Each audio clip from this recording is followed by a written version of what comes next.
ناظرین آداب 17 دسمبر 2021 مطابق 11 جمادی الاول کے اودھ نامہ وائس ایڈیشن میں آپ کا خیر مقدم ہے۔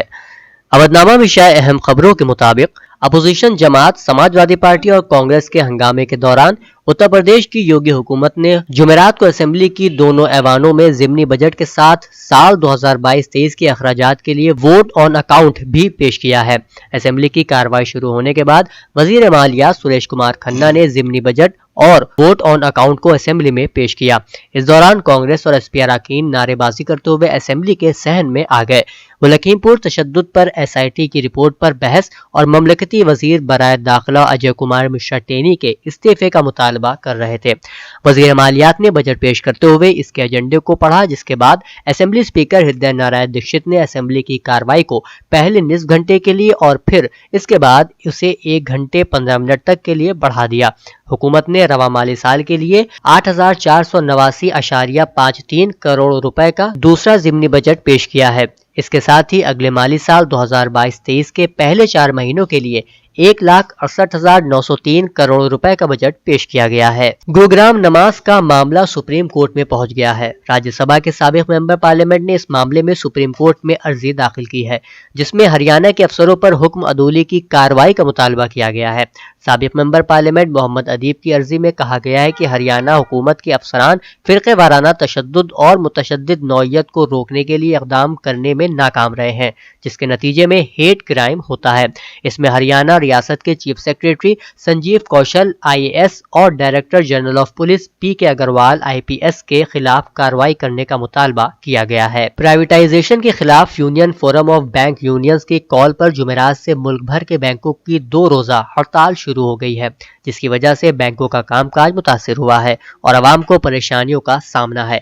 بینک ملازمین، افسران اور مینیجر مرکزی حکومت کے پبلک سیکٹر کے بینکوں کی نجی کاری اور بینکنگ لاز ترمیمی بل کو متعارف کرانے کے قدم کے خلاف ہڑتال پر ہیں۔ حکومت اس بل کو پارلیمنٹ کے رواں اجلاس میں پیش کرنے والی ہے۔ پرانی تمام تلخیوں کو ایک کنارے رکھتے ہوئے سماجوادی پارٹی سربراہ اکھلیش یادو نے جمعرات کو پرگتیشیل سماجوادی پارٹی کے سربراہ اور اپنے چچا شیوپال سنگھ یادو سے ان کی رہائش گاہ پہنچ کر ملاقات کی ہے اور آئندہ اسمبلی انتخابات ایک ساتھ مل کر لڑنے کا اعلان کیا ہے۔ تقریباً 1.5 گھنٹے کی ملاقات کے بعد اکھلیش یادو نے اپنے ٹویٹ کے ذریعے اتحاد کی خبر دیتے ہوئے لکھا، پرگتیشیل سماجوادی پارٹی کے سربراہ سے ملاقات کی، اتحاد کی بات طے ہوئی ہے۔ انہوں نے مزید کہا کہ مقامی پارٹیوں کو ساتھ لینے کی پالیسی ایس پی کو لگاتار مضبوط بنا رہی ہے۔ ایک خبر کے مطابق راجدھانی دہلی کے ترلوک پوری علاقے میں موب لنچنگ کا واقعہ سامنے آیا ہے، جس میں 6 لوگوں نے شبیر نامی شخص کا پیٹ پیٹ کر قتل کر دیا۔ دہلی پولیس کے افسر نے جمعرات کو بتایا کہ اس معاملے میں 2 ملزمین کو گرفتار کر لیا گیا ہے، جبکہ دیگر کی تلاش جاری ہے۔ ایک اہم خبر کے مطابق مرکزی کابینہ نے انتخابی اصلاحات کے حوالے سے بدھ کے روز ایک اہم بل کو منظوری دی ہے۔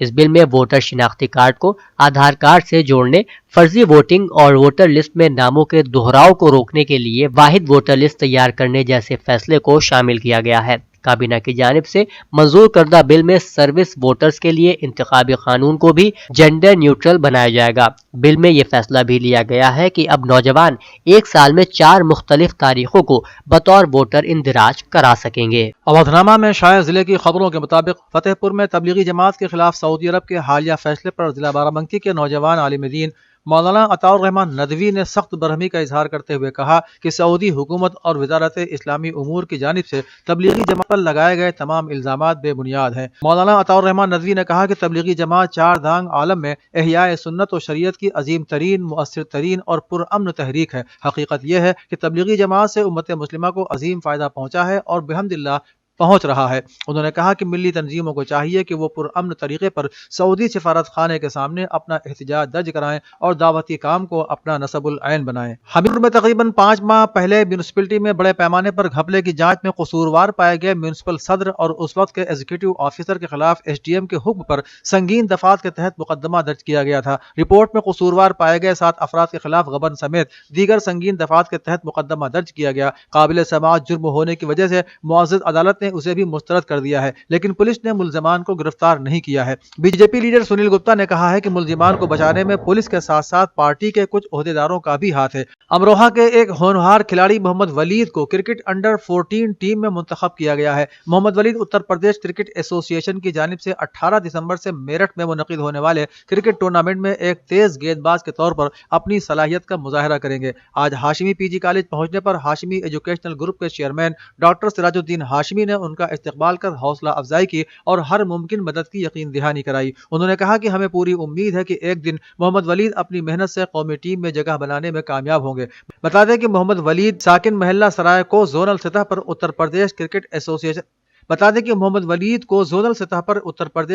ایسوسی ایشن کی انڈر 14 ٹیم میں منتخب کیا گیا ہے۔ محمد ولید فاسٹ بالر کے طور پر اپنی شناخت بنائیں گے۔ سنبھل کے فیض گرلز انٹر کالج سرائے ترین میں تعلیمی سیمینار کا انعقاد ہوا۔ اس موقع پر علی گڑھ مسلم یونیورسٹی کے ٹریننگ اینڈ پلیسمنٹ آفیسر سعد حمید نے کیریئر گائیڈ سینٹر کا فیتہ کاٹ کر افتتاح کیا۔ انہوں نے کہا کہ یہاں طلبہ و طالبات مفت ٹریننگ حاصل کر سکیں گے اور ہر ماہ بچوں کی کاؤنسلنگ بھی کی جائے گی، اور اس اسکول کے توسط سے دیگر اسکولوں میں بھی اس کی شاخیں کھولی جائیں گی تاکہ نئی نسل اپنے بہتر مستقبل کا فیصلہ کر سکے۔ امروہہ میں ہی اتر پردیش اردو ادب سوسائٹی کے صدر کوثر علی عباسی نے کاروان خلوص کے سرپرست نواب سید انتقام علی خان اور جملہ عہدیداران اور ممبران کے ساتھ صدر محبوب حسین زیدی کو شام ادب تقریب کی کامیابی کی مبارکباد پیش کی۔ معروف ثقافتی و ادبی تنظیم اتر پردیش اردو ادب سوسائٹی کے صدر کوثر علی عباسی نے کاروان خلوص کے صدر دفتر نواب منزل پہنچ کر نواب انتقام علی خان اور محبوب زیدی کی خدمت میں گلدستہ پیش کیا اور شال پہنائی۔ انہوں نے کہا کہ امروہہ ایک ادبی سرزمین ہے، ادبی دنیا میں اس شہر کی منفرد شناخت ہے، یہاں کی ادبی محافل کو پوری دنیا میں اہمیت کی نظر سے دیکھا جاتا ہے۔ ریاست تلنگانہ کے شہر حیدرآباد میں تلنگانہ شیعہ ویلفیئر ڈیولپمنٹ کمیٹی کے اراکین روضہ شبیہ جنت البقیع کی تعمیر کے سلسلے میں لکھنؤ پہنچے۔ مولانا یعقوب عباس اور مولانا کلب جواز سے تعمیر کے سلسلے میں بات چیت کرتے ہوئے اوقافی مسائل پر بھی کافی بات چیت ہوئی۔ اس موقع پر مولانا کلب جواز اور مولانا یعقوب عباس نے اس اقدام کی ستائش کرتے ہوئے کہا کہ اس طرح سے تمام ملک میں نہیں بلکہ تمام دنیا میں جنت البقیع کی تعمیر ہونی چاہیے۔ انہوں نے کہا کہ یہاں لکھنؤ میں بھی روضہ جنت البقیع کی تعمیر کروائی جا رہی ہے، اور انہوں نے یہ بھی کہا کہ آنے والے سال انہدام میں جنت البقیع کے 100 سال مکمل ہونے جا رہے ہیں، اس کے آنے سے پہلے ہی جنت البقیع کی تعمیر مکمل ہو جانی چاہیے، اور انہوں نے کہا کہ اس کام میں ہر مومن کو آگے بڑھ کر اپنا تعاون کرنا چاہیے تاکہ آل سعود کے منہ پر تماچا رسید ہو سکے۔ بنت پیغمبر خاتم حضرت فاطمہ زہرا علیہ السلام کی پرسوز شہادت کے موقع پر دنیا بھر میں عزائے فاطمی کا اہتمام آج بھی عالم اسلام کو دعوت فکر دے رہا ہے کہ ذرا غور کرے کہ کن اسباب نے شہزادیہ کونین حضرت فاطمہ زہرا کو محض 18 برس کی عمر میں عصا بردار کر دیا تھا۔ ایام عزائی فاطمی کی مناسبت سے خمسہ مجلس کو خطاب کرنے کے لیے لکھنؤ سے جمع سال عالم دین جناب مولانا سید حیدر عباس رضوی نے بھی بڑی تعداد میں موجود عزاداروں سے خطاب کرتے ہوئے قرآنی آیات کے ضمن میں فضیلت فاطمی پر روشنی ڈالی اور شب قدر اور جناب فاطمہ زہرا علیہ السلام کے درمیان پائی جانے والی شباہتوں کا تذکرہ کیا۔ ساتھ ہی اضافہ کیا کہ اگر علماء کے بیانات معصومین کے ارشادات و فرمودات نہ ہوتے تو فضیلت فاطمی کا ادراک ممکن ہی نہ تھا۔ خمسہ مجالس فاطمی کا سلسلہ 18 دسمبر تک امام بارگاہ شرقی سرسی سادات میں جاری و ساری رہے گا۔ مدرسہ گلشن مدینہ بڑی پکریا کھدرہ کے محتمم قاری محمد حنیف مشاہدی نے ایک پریس نوٹ جاری کر کے خبر دی ہے کہ ہر سال کی طرح امسال بھی پیران پیر دستگیر غوث اعظم محبوب سبحانی شیخ عبدالقادر جیلانی رضی اللہ عنہ کی یاد میں لنگر غوث خواجہ و رضا کا اہتمام 25 دسمبر 2021 بروز سنیچر بعد ظہر تا مغرب کیا جا رہا ہے۔ اس موقع پر ظہر سے پہلے حضور غوث اعظم کی بارگاہ میں خراج عقیدت پیش کرنے کے لیے مسجد گلشن مدینہ میں ایک جلسہ منعقد ہو رہا ہے، جس میں تمام اہل سنت سے درخواست ہے کہ جشن غوث الورا اور لنگر غوثیہ میں حصہ لے کر ثواب دارین حاصل کریں۔ لنگر میں حصہ لینے والے حضرات قاری محمد حنیف مشاہدی صاحب سے رابطہ کر سکتے ہیں۔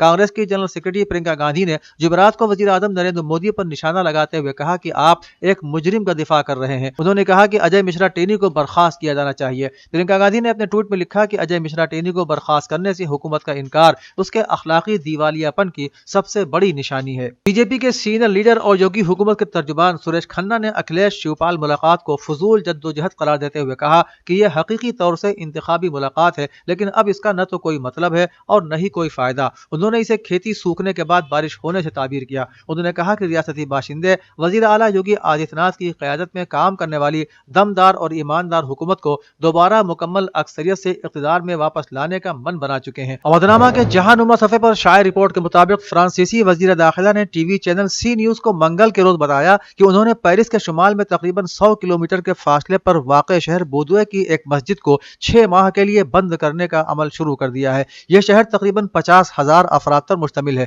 مسجد کو بند کرنے کا فیصلہ اس کے امام کے ناقابل قبول انداز تبلیغ کی وجہ سے کیا گیا ہے۔ وزیر داخلہ کا کہنا تھا کہ مسجد کے امام اپنے خطبوں میں عیسائیوں، ہم جنس پرستوں اور یہودیوں کو نشانہ بنا رہے ہیں، جبکہ مسجد کمیٹی کے ایک وکیل کے حوالے سے بتایا گیا کہ امام کے تبصرے کو سیاق و سباق سے ہٹ کر لیا گیا ہے۔ واضح رہے کہ فرانس میں اب تک 21 مساجد اور عبادت گاہوں پر پابندی عائد کی جا چکی ہے۔ سعودی حکومت نے مسلمانوں کے لیے مقدس ترین مقامات میں شمار ہونے والے حجر اسود کو ورچوئل ریئلٹی کے ذریعے گھر بیٹھ کر دیکھنے کے منصوبے کا آغاز کر دیا ہے۔ مذکورہ منصوبے کا آغاز سعودی عرب کی ام القری یونیورسٹی کے تعاون سے کیا گیا۔ منصوبے کا افتتاح مدینہ پروجیکٹ نامی ڈیجیٹل نمائش کے تحت کیا گیا، جس میں مسجد الحرام سمیت مسجد نبوی کو ورچوئل طریقے سے دکھایا جا رہا ہے۔ ویب سائٹ کے مطابق فوری طور پر دنیا بھر کے لوگ حجر اسود کو ورچوئل طریقے سے نہیں دیکھ سکیں گے، تاہم جلدی ہی منصوبے کو وسعت دے کر اسے عام بنایا جائے گا۔ حجر اسود کو ورچوئل طریقے سے گھر بیٹھے دیکھنے کے لیے لوگوں کو وی آر ہیڈ کا استعمال کرنا ہوگا، اور ایسے لوگ ادارے کی ویب سائٹ پر دیے گئے لنک سے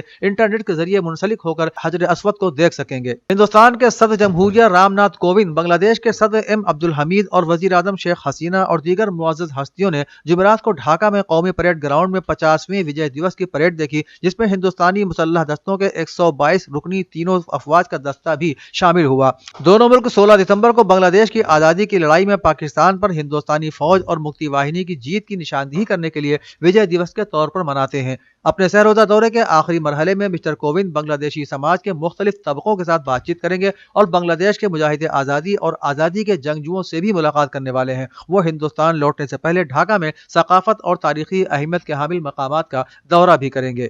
ایرانی وزیر خارجہ نے کہا ہے کہ ایران جوہری معاہدے سے آگے کسی بھی عہد کو قبول نہیں کرے گا۔ یہ بات حسین امیر عبداللہیان نے جمعرات کے روز اقوام متحدہ کے سیکریٹری جنرل اینٹونیو گوٹریس کے ساتھ ایک ٹیلی فونک رابطے کے دوران گفتگو کرتے ہوئے کہی۔ انہوں نے کہا کہ ایرانی مذاکراتی ٹیم پہل اور مناسب اتھارٹی کے ساتھ ویانا مذاکرات میں موجود ہے اور ایک اچھے معاہدے تک پہنچنے کے لیے سنجیدگی سے کوششیں کر رہی ہے۔ امیر نے مغربی فریق کی جانب سے پہل نہ کرنے کی وجہ سے مذاکرات کے عمل میں سست روی پر زور دیا اور کہا کہ ایران نے پابندیوں اور جوہری مسائل پر 2 متن پیش کیے ہیں اور یہ نصوص جوہری معاہدے کے مطابق ہیں اور ایران کے مطالبات معاہدے سے باہر نہیں ہیں اور ملک جوہری معاہدے سے دور کسی بھی عہد کو قبول نہیں کرے گا۔ 1 درجن سابق امریکی جنرل اور سفراء نے جو بائیڈن انتظامیہ سے مطالبہ کیا ہے کہ افغانستان میں بینکاری کے نظام کی دوبارہ تعمیر نو میں مدد کریں تاکہ افغان ریاست کو بحران سے بچایا جا سکے۔ رپورٹ کے مطابق امریکی تھنک ٹینک اٹلانٹک کونسل کی جانب سے جاری کردہ مشترکہ بیان میں انہوں نے کہا کہ خوراک اور ادویات کے ساتھ افغانستان کو ایک درمیانے درجے کے مستحکم، مبادہ اور فعال بینکاری کے نظام کی ضرورت ہے تاکہ بڑھتی ہوئی معاشی اور حکومتی ناکامی سے بچا جا سکے۔ اودھنامہ میں شائع مضامین کو مکمل طور پر پڑھنے کے لیے اودھنامہ کی ویب سائٹ www.awadhnama.com پر وزٹ کریں اور ای پیپر پر کلک کریں۔